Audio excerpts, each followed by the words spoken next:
ಬ್ರಹ್ಮಗಂಟು ಧಾರಾವಾಹಿಯಲ್ಲಿ ಸೌಂದರ್ಯ ಮತ್ತು ದೀಪಾ ನಡುವಿನ ಸವಾಲಿನಲ್ಲಿ ಗುಣವೇ ಗೆದ್ದಿದೆ. ಸೌಂದರ್ಯಾಳ ಅಸಲಿ ಮುಖ ಬಯಲಾಗಿದ್ದು ದೀಪಾ ಮತ್ತು ಚಿರಾಗ್ ಒಂದಾಗಿದ್ದಾರೆ. ಈ ಎಲ್ಲ ಬೆಳವಣಿಗೆಗಳಿಂದ ಸೀರಿಯಲ್ ಮುಕ್ತಾಯವಾದ ಹಂತ ತಲುಪಿದೆ ಎಂದು ಹೇಳಲಾಗುತ್ತಿದೆ. ಬ್ರಹ್ಮಗಂಟು ಸೀರಿಯಲ್ ಸದ್ಯ ರೋಚಕ ಹಂತ ತಲುಪಿದೆ. ಸೌಂದರ್ಯ ಮೇಲೋ ಗುಣ ಮೇಲೋ ಎಂದು ದೀಪಾ ಮತ್ತು ಸೌಂದರ್ಯ ನಡುವೆ ಚಾಲೆಂಜ್ ನಡೆದಿತ್ತು. ಅದಕ್ಕೆ ದಾಳವಾಗಿದ್ದ ಚಿರಾಗ್ ಇದೀಗ ಗುಣನೇ ಮುಖ್ಯ ಎಂದು ಚಿರಾಗ್ ಸಾಬೀತು ಮಾಡಿದ್ದಾನೆ. ದಿಶಾಳ ಬಣ್ಣವನ್ನು ಕಳಚಿಟ್ಟು ದೀಪಾ ತನ್ನ ನಿಜವಾದ ರೀತಿಯಲ್ಲಿಯೇ ಮನೆ ಬಿಟ್ಟು ಹೋಗಿದ್ದಾಳೆ. ಅಷ್ಟಕ್ಕೂ ಗಂಡನ ಬಗ್ಗೆ ಅಪಾರ್ಥ ಮಾಡಿಕೊಂಡ ಆಕೆ ಮನೆ ಬಿಟ್ಟಿದ್ದಳು. ಆದರೆ ಪತ್ನಿ ಇಲ್ಲದೆ ಕೊರಗಿರೋ ಚಿರಾಗ್ ದೀಪಾಳ ಮನಸ್ಸನ್ನು ಗೆಲ್ಲಲು ಇನ್ನಿಲ್ಲದ ಪ್ರಯತ್ನ ಮಾಡುತ್ತಿದ್ದು ಇದೀಗ ಅವರಿಬ್ಬರು ಒಂದಾಗುವ ಟೈಮ್ ಬಂದೇ ಬಿಟ್ಟಿದೆ. ಅದೇ ಇನ್ನೊಂದೆಡೆ ಸೌಂದರ್ಯಾಳ ಮುಖವಾಡ ಮಾವನ ಎದುರು ಬಯಲಾಗಿದೆ.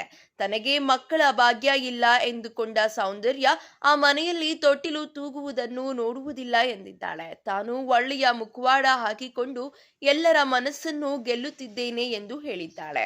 ದೀಪಾ ಮತ್ತು ಚಿರಾಗ್ ಒಂದಾಗಲು ನಾನು ಬಿಡುವುದಿಲ್ಲ, ಅವರಿಬ್ಬರಿಗೂ ಡಿವೋರ್ಸ್ ಕೊಡಿಸುತ್ತೇನೆ ಎಂದಿದ್ದಾಳೆ. ಆದರೆ ಈ ಮಾತನ್ನೆಲ್ಲ ಮಾವ ಕೇಳಿಸಿಕೊಂಡಿದ್ದಾರೆ.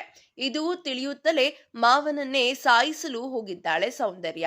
ಅಲ್ಲಿಗೆ ಸೌಂದರ್ಯಾಳ ಅಸಲಿ ಮುಖ ತಿಳಿದಿದೆ. ಅತ್ತ ದೀಪಾ ಮತ್ತು ಚಿರಾಗ್ ಒಂದಾಗಿದ್ದಾರೆ. ಅದೇ ಇನ್ನೊಂದೆಡೆ ನರಸಿಂಹನ ತನ್ನ ಸಿಡುಕು ಪತ್ನಿಯನ್ನು ಹಾವಿನ ಕಡಿತದಿಂದ ಪಾರು ಮಾಡಿದ್ದು ಅವಳಲ್ಲಿ ಪ್ರೇಮವನ್ನು ಮೂಡಿಸಿದ್ದಾನೆ. ಹೀಗೆ ಎಲ್ಲವೂ ಮುಗಿದಿರುವ ಹಿನ್ನೆಲೆಯಲ್ಲಿ ಬ್ರಹ್ಮಗಂಟು ಸೀರಿಯಲ್ ಮುಕ್ತಾಯ ಆಗಲಿದೆ ಎಂದೇ ಹೇಳಲಾಗುತ್ತಿದೆ.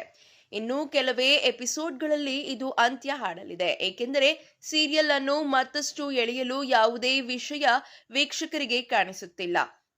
ಇದರ ಹೊರತಾಗಿಯೂ ಸೀರಿಯಲ್ ಎಳೆಯುವುದು ಕೂಡ ದೊಡ್ಡ ವಿಷಯವೇನಲ್ಲ ಬಿಡಿ. ಇದೇ ರೀತಿಯ ಸಿನಿ ಅಪ್ಡೇಟ್ಸ್ಗಳಿಗಾಗಿ ಹಾಗೂ ಸೀರಿಯಲ್ನ ಪ್ರತಿಯೊಂದು ಲೇಟೆಸ್ಟ್ ಅಪ್ಡೇಟ್ಸ್ಗಳಿಗಾಗಿ ಈ ಕೂಡಲೇ ಸ್ಯಾಂಡಲ್ವುಡ್ ಕಥೆಗಳು ಯೂಟ್ಯೂಬ್ ಚಾನಲ್ ಅನ್ನು ಸಬ್ಸ್ಕ್ರೈಬ್ ಮಾಡಿ ಹಾಗೂ ಪಕ್ಕದಲ್ಲಿ ಕಾಣ್ತಿರುವಂತಹ ಬೆಲ್ ಐಕಾನ್ ಅನ್ನು ಕ್ಲಿಕ್ ಮಾಡಿ.